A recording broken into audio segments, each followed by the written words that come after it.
Traffic ಪೊಲೀಸರ ಎಡವಟ್ಟಿಗೆ ಪುಟ್ಟ ಮಗು ಸಾವಿನ ಪ್ರಕರಣಕ್ಕೆ ಸಂಬಂಧಿಸಿದಂತೆ ಮಂಡ್ಯದಲ್ಲಿ ಈ ಘಟನೆ ಸಂಭವಿಸಿತ್ತು. ಈ ಘಟನೆ ತಲೆ ತಗ್ಗಿಸುವಂತದ್ದು ಎಂದು ಗೃಹ ಸಚಿವರು ಪರಮೇಶ್ವರ್ ಹೇಳಿಕೆ ನೀಡಿದ್ದಾರೆ. ಟ್ರಾಫಿಕ್ ಪೊಲೀಸರ ಎಡವಟ್ಟಿನಿಂದ ಪುಟ್ಟ ಮಗು ಪ್ರಾಣ ಕಳೆದುಕೊಂಡಿತ್ತು. ಮಂಡ್ಯದಲ್ಲಿ ನಡೆದಂತಹ ಘಟನೆ ಇದು.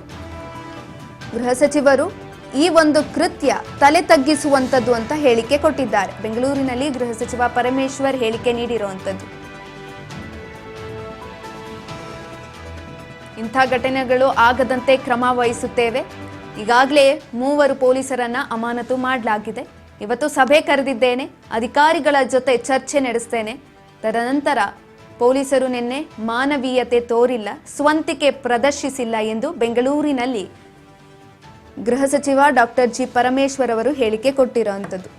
ನಿನ್ನೆ ಮಗುವನ್ನ ಹಾವು ಕಚ್ಚಿದ ಕಾರಣ ಆಸ್ಪತ್ರೆಗೆ ದಾಖಲಿಸುವಂತಹ ವೇಳೆ ಪೊಲೀಸರು ಹೆಲ್ಮೆಟ್ ವಿಚಾರಕ್ಕಾಗಿ ವಾಹನ ಸವಾರರನ್ನ ತಡೆ ಹಿಡಿದ್ರು. ಈ ವೇಳೆ ಆಯ ತಪ್ಪಿ ಕೆಳಗಡೆ ಬಿದ್ದಿದ್ರು ಪ್ರಯಾಣಿಕರು.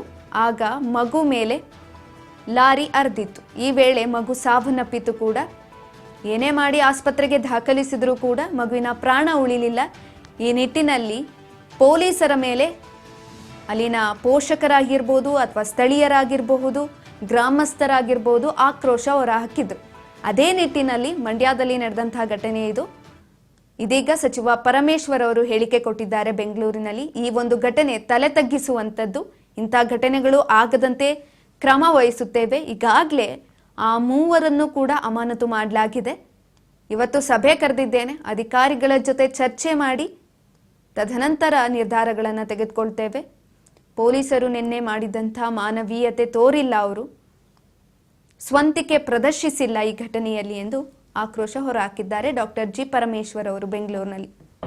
ಚೆಕ್ ಮಾಡ್ತಾ ಇರುವಾಗ ಆ ಪೋಷಕರು ಇದು ಮಗುವಿಗೆ ನಾವು ಆಸ್ಪತ್ರೆಗೆ ತೆಗೆದುಕೊಂಡು ಹೋಗ್ತಾ ಇದ್ದೀವಿ ಅಂತೇಳಿ ರಿಕ್ವೆಸ್ಟ್ ಮಾಡ್ಕೊಂಡಿದ ಮೇಲೆ ನಮ್ಮ ಸಿಬ್ಬಂದಿಗಳು ಆ ವೆಹಿಕಲ್ ಅನ್ನ ಬಿಟ್ಟು ಕಳಿಸುವ ಒಂದು ಸಂದರ್ಭದಲ್ಲಿ ಇನ್ನೊಂದು ವಾಹನ ಬಂದು ಆ ವಾಹನಕ್ಕೆ ಟಚ್ ಆಗಿದ್ರಿಂದ ಮಗು ಏಕಾಏಕಿ ರಸ್ತೆ ಮೇಲೆ ಬಿದ್ದಿದೆ. ಆ ಒಂದು ಸಂದರ್ಭದಲ್ಲಿ ಹಿಂದಿನಿಂದ ಬರ್ತಾ ಇರೋ ಒಂದು ಲಾರಿ ಆ ಮಗುವಿನ ಮೇಲೆ ಹಚ್ಚಿದ್ರಿಂದ ಮಗುವಿಗೆ ತೀವ್ರತರವಾದ ಒಂದು ಗಾಯ ಆಗಿ ನಂತರ ಆಸ್ಪತ್ರೆಗೆ ಹೋಗುವಷ್ಟರಲ್ಲಿ ಮಗು ಸಾವನ್ನಪ್ಪಿದೆ ಅಂತೇಳಿ ಡಾಕ್ಟರ್ಗಳು ದೃಢಪಡಿಸಿದ್ದಾರೆ.